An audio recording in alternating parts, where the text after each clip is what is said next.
And so there's a lot in the media kind of painting rosy news stories about Jiang, especially in the West. But you shouldn't let those stories distract you from the fact that tens of millions of Falun Gong practitioners' lives were torn apart as a part of Jiang Zemin's directive. And to remember him of anything other than an evil despot would be doing a disservice to the millions of Falun Gong practitioners who suffered in his hands. And so to understand Jiang's legacy, we have to give a little bit of context to the rise of Falun Gong and the size and significance of it before going into his brutal and deadly reaction to it.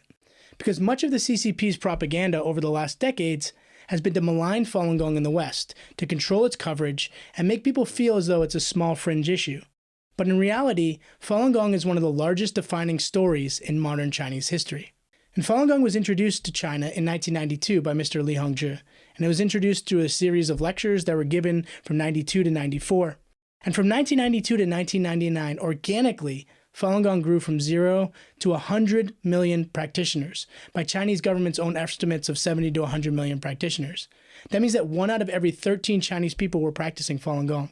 And the amount of people practicing Falun Gong exceeded the amount of people in the Chinese Communist Party. And the amount of people practicing Falun Gong permeated through every level of Chinese society, from farmers to top CCP officials. And the resurgence of Chinese traditional values was obviously at odds with the atheism, violence, and struggle of the Marxism of the Chinese Communist Party. And Jiang Zemin, who was a person that came up through the ranks through squashing the Tiananmen Square protests, was someone that wanted to solidify his power through violence and an iron fist.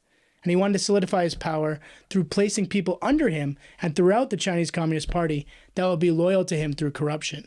Through his own decision-making, in 1999, on July 20th, he started the illegal persecution of Falun Gong, based on his own directive, and he didn't have the support of all the fellow CCP Politburo standing members.